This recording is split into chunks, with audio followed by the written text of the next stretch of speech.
Hello বন্ধুরা, আজকের সারাদিন কিভাবে কাটালাম সেটাই আজকে তোমাদের সাথে শেয়ার করব। মানুষের জীবনে নানা রকম দিন আসে। কোনো কোনো দিন ভীষণ ঘটনাবহুল হয়, আবার কোনো কোনো দিনে কোনো ঘটনাই ঘটে না। তো এইরকমই আজকের দিনটা আমার জীবনে কোনো স্পেশাল ঘটনা ঘটেনি, কিন্তু সারাদিন দেখতে গেলে কি অদ্ভুতভাবে কেটে গেল। হ্যাঁ, বেশ হাসি ঠাট্টা আনন্দে মজায় কেটে গেল। তো সেই কিভাবে কাটলো সেইটাই আজকে তোমাদের সাথে আমি শেয়ার করব। প্রথমে ভোরবেলা ঘুম থেকে উঠে আমি পৌঁছে গেছিলাম, দেখতেই পাচ্ছ, পার্ক স্ট্রিটে। এই পার্ক স্ট্রিটে গিয়েছিলাম একটা কাজের জন্য। সেই কাজের জন্য পার্ক স্ট্রিটে গেছি এবং আমি বেশ সকালে পৌঁছেছিলাম। মানে সময়টা হচ্ছে সকালবেলা 8:30টায়। সকালবেলা 8:30টার পার্ক স্ট্রিটকে দেখলে মনেই হবে না যে তুমি কলকাতাতে আছো। দেখো কি অপূর্ব শান্ত স্নিগ্ধ পার্ক স্ট্রিট। পার্ক স্ট্রিট বলে মনে হচ্ছে, হ্যাঁ, এটা একদম পার্ক স্ট্রিটের মোড়েই শিব ঠাকুর আছে। একদম শিবের পুজো হচ্ছে রীতিমতো ফুলমালা দিয়ে। তারপরে আমি গেলাম আমার কাজের জন্য, আমার কাজের জায়গায় গেছিলাম। কিছুক্ষণ আমাদের কাজের জায়গায় যাওয়ার পরে কাজ টাজ করে নিয়ে তারপরে হাঁটতে শুরু করলাম। তখনও কিন্তু বেশ ফাঁকা। তখন বাজে সকালবেলা 10টা। এই যে ট্রিঙ্কাস দেখছো পাশ দিয়ে চলে গেল। আচ্ছা, এরপর আমি হাঁটতে শুরু করেছি, হাঁটছি তো ট্রিঙ্কাস, বারবিকিউ নেশন এরকম পরপর চলছে। আসলে আমার খুব খিদেও পেয়ে গিয়েছিল, কেন সকালবেলায় আমি বেরিয়েছিলাম আজকে ঘুম থেকে উঠে, আমার কিন্তু কিছু খাওয়া হয়নি। তো তাই ভাবলাম যে যাই একটু কিছু খাবার দাবার ট্রাই করি। তো প্রথমে এইখানে তো বেশ অনেক স্ট্রিট ফুড দেখলাম রয়েছে। এবার তখন আস্তে আস্তে পার্ক স্ট্রিট জাগছে, অর্থাৎ বেশ একটু একটু ভিড় হচ্ছে। এই ফলের দোকানটায় দেখলাম বেশ লোকজন দাঁড়িয়ে ফল খাচ্ছে। তা আমার ইচ্ছে করছিল জামরুলগুলোকে বেশ লোভনীয় দেখতে।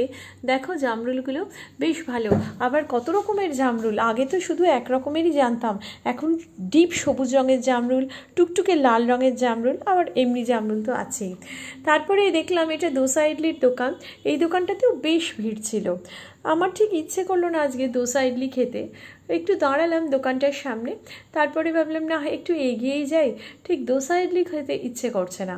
তারপরে এই দোকানটাতে দেখছি এরা চাউমিন সবে তৈরি করছে, মানে প্রিপারেটরি ফেজে রয়েছে, এখনও চাউমিন রেডি হয়নি এবং চাউমিন রেডি করে আমায় দিতে দিতে বেশ কিছুক্ষণ সময় লাগবে। কিছুক্ষণ দাঁড়ালাম, অবশ্যই জানো আমি ফটোগ্রাফি করি, তো দাঁড়িয়ে দাঁড়িয়ে কিছুক্ষণ ছবি তুললাম। ছবি তুলে তারপর ভাবলাম না আর একটু এগিয়ে যাই, দেখি আর যদি কিছু পাওয়া যায়।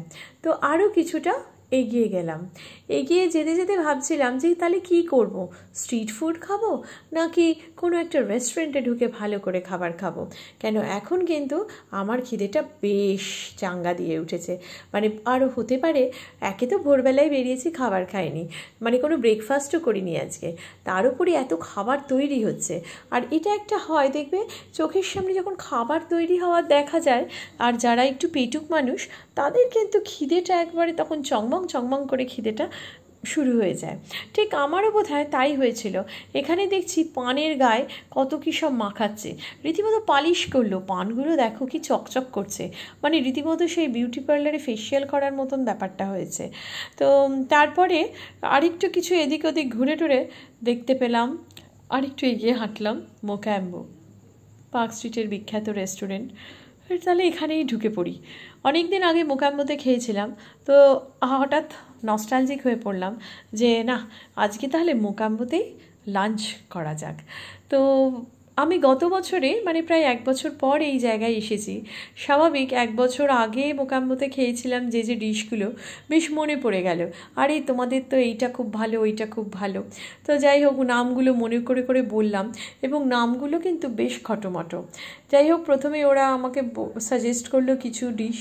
আমিও তারপর ভাবলাম যে না, তাহলে আমিও একটুখানি দেখি, একটু মেনু কার্ডটা চেক করলাম যে ওই খাবারগুলো আছে কিনা। যেমন একটা হচ্ছে ফিলিং দেওয়া ক্র্যাব। তো এই ক্র্যাবটা খুব ভালো খেতে, এর আগে খেয়েছিলাম ক্র্যাবের মধ্যে। আর এখানে আর একটা কথা বলতে ভুলে গেছি, এখানে কিন্তু অনেক ডিশেস হচ্ছে হেরিটেজ ডিশেস। আসলে মোকাম্বোটা শুরু হয়েছিল অনেক বছর আগে। তো এই যে ক্র্যাব আমার প্লেটে, আচ্ছা ক্র্যাব তো চলে এলো। এই ক্র্যাবটা দেখো এইরকমভাবে রয়েছে। ক্র্যাবটা কিন্তু আসলে মানে এর কিন্তু কোনো খোলা নেই, এটা সাজানো হয়েছে এরকমভাবে, খোলা আছে মানে খোলাটার মধ্যে আবার শাঁসটা আলাদা করে কুক করে আবার ওই ক্র্যাবের যে শেলটা, শেলের মধ্যে ওই কুকড ক্র্যাবটা দেওয়া রয়েছে, তার উপরে হচ্ছে এরকম কোটিং দিয়ে এত সুন্দর করে ডেকোরেট করে দিয়েছে। তো ফার্স্টে আমি বুঝতে পারছিলাম না যে কীভাবে ক্র্যাবের শেল থেকে ক্র্যাবটা খাবো, তারপর দেখলাম না স্পুন আর ফর্ক দিয়ে একটু নাড়াতেই আমি সরাতে পারলাম, এবং সরিয়ে এই কুকড ক্র্যাবটা দেখো আমি এইভাবে তুলে নিয়েছি। এবং খেতে আমার মুখ দেখে বুঝতেই পারছো একেবারে যাকে বলে মানে অসাম অসাম অসাম খেতে। এই ক্র্যাবটা অনেক তোমার ওই চিজি মেয়োনেজি মানে খুব সফট আর দারুণ টেস্ট, কন্টিনেন্টাল ডিশ, তাই বুঝতেই পারছো একদমই ঝাল নয়, স্পাইসি তো বলাই যায় না, নন স্পাইসি, বেশ ভালো খেতে। তবে হ্যাঁ, এটাও না যে ভীষণ ব্লান্ট খেতেও না, এটাতে বেশ একটু মানে গোলমরিচের ঝাঁঝটাও ছিল, সেই জন্য সব মিলিয়ে আমার কিন্তু ক্র্যাবটা বেশ ভালো লেগেছে। আর ডেকোরেশনটা তো দেখতেই পাচ্ছ, আমার এই ক্র্যাবের ডেকোরেশনটাও খুব সুন্দর লেগেছে, মানে বেশ একটা অন্য রকম খাবার। সি ফুড তোমার প্লেটে দেবে আর সি ফুডটা তুমি রিলিশ করে খাবে, এবার সেটা খেতে খেতে ন্যাচারালি আমি যখন এই যে খাচ্ছি দেখো স্পুনটা যখন ঢোকাচ্ছি ওই পুরো ভেতরের শেল ভেতরের ক্রিমি ব্যাপারটা বেরিয়ে আসছে। তো এটা দেখে বুঝতেই পারছো আমার বেশ কিছুক্ষণ সময় লাগলো ধীরে ধীরে রিলিশ করে খেতে, এবং ধীরে ধীরে রিলিশ করে এই ক্র্যাবটা খেলাম। আর ক্র্যাব খেতে খেতে অনেক কিছু রিসার্চ করলাম যে কী ধরনের, দেখো এটা কি একটা হার্ব দিয়েছে, এই হার্বটাও কিন্তু খুব সুন্দর খেতে, একদম বেশ মচমচ করছিল। আর তার সাথে এই যে ক্র্যাবের যে মানে শাঁস যেটা আর কি আমরা বলি, এই দেখো আর দেখে বুঝতেই পারছি যে শেলের মধ্যে এতটাই ক্রিমি, মানে এবার শেলটা থেকে আমি যখন ওই ক্র্যাবটা নিয়ে খাচ্ছি এবং তারপরে দেখো শেলটার অবস্থা, মানে আফটার ইটিং দ্য ক্র্যাব এই হচ্ছে শেল, এই শেলটার হচ্ছে আমি ওই জন্য ছবিটাই তুললাম তোমাদের ব্যাপারটা বোঝাবো বলে, যে ক্র্যাবের মধ্যে কীভাবে মানে ক্র্যাবের যে শাঁসটা মানে মেন ক্র্যাবটা খুব সুন্দর করে রান্না করে কুক করে ওর ভেতর দিয়েছে। এরপর এলো মোকাম্বোর সেই বিখ্যাত চিকেন আলাকিভ।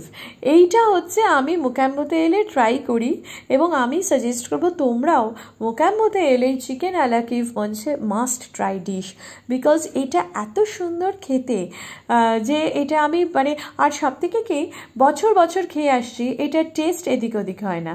তো এই হচ্ছে চিকেন আলাকিভ, সেটা স্পুন দিয়ে কাটা হলো এবং কাটার পরে বুঝতেই পারছো যে পুরো চারদিকে একদম ওভারফ্লাডেড উইথ দ্য চিজ, এই যে চারদিকে চিকেনের চারপাশে কিন্তু চিজ ওভারফ্লাডেড হয়ে গেছে, সাথে থাকে বয়েলড পোট্যাটো আর কিছু স্যালাড থাকে, সেগুলোও অসাধারণ খেতে।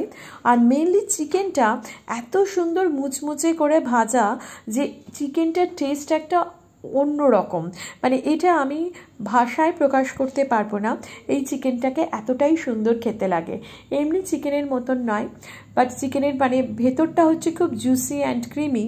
আর দেখছো আমি বাটারটা নিয়েছি এইভাবে, আর মানে বাইরেটা দেখতে পাচ্ছ একটা লেয়ার রয়েছে, মানে ভেতরটাই হচ্ছে বাটার চিজ এগুলো ছিল, আর ওই জন্য ভেতরটা খুব জুসি, আর বাইরেটা হচ্ছে খুব মচমচে করে ফ্রাই করা। তার জন্য এই চিকেন আলাকিভটা হচ্ছে মানে ওই যে বললাম মাস্ট ট্রাই ডিশ, মানে এটা মোকাম্বোর হচ্ছে সেরা, এবং আমার মতে কন্টিনেন্টাল ফুডের মধ্যে এটা হচ্ছে মানে মাস্ট ট্রাই, এটা এত সুন্দর লাগে খেতে। এরপরে এলো ফিশ আলাকিভ ডায়মন্ড। তো এইটা আমি এই প্রথমবার ট্রাই করলাম ফিশ আলাকিভ ডায়না, এই ডিশটা আমি এই ফার্স্ট টাইম ট্রাই করেছি। এটা পিওর ভেটকি দিয়ে বানানো, অবশ্যই ভীষণ ভালো খেতে, এবং এটা 2 পিস দিচ্ছে, মানে ওরা 2 পিস থাকে। আর বলতে ভুলে গেছি ক্র্যাবটাও কিন্তু 2 পিস থাকে।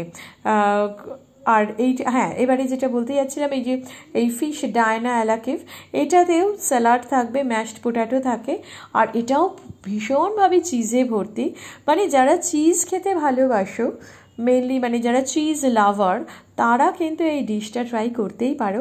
তাদের কিন্তু অসাধারণ লাগবে এইটা খেতে। এবং এটা খুব সফট, খুব স্পাইসি না, বলতে পারো মিডিয়াম স্পাইসি। ওরা জিজ্ঞেস করছে যে তুমি স্পাইসি খাবে কি নন স্পাইসি খাবে, অ্যাকর্ডিংলি আমি বললাম মিডিয়াম খাবো।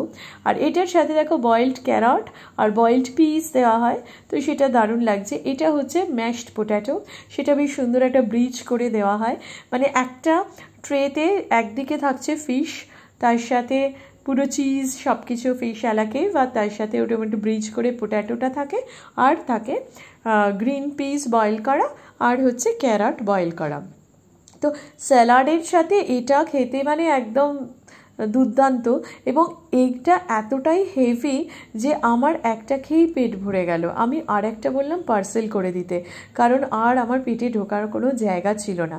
বাট মনে রেখো, আমি কিন্তু সকালবেলায় আজকে ব্রেকফাস্ট করে বেরোইনি, টোটাল আমার খালি পেট ছিল। বাট এখানে কিন্তু খেয়ে আমার পেট পুরো ভরে গেল।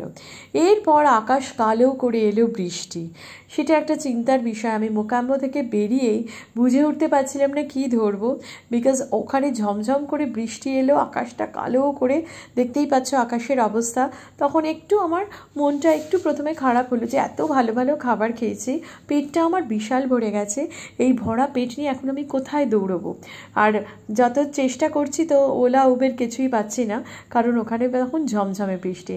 যাই হোক, মেট্রো করে বাড়ি ফিরলাম। বাড়িতে ফিরে দেখছি আমার দুই বাহন এইভাবে আমাকে ওয়েলকাম করলো।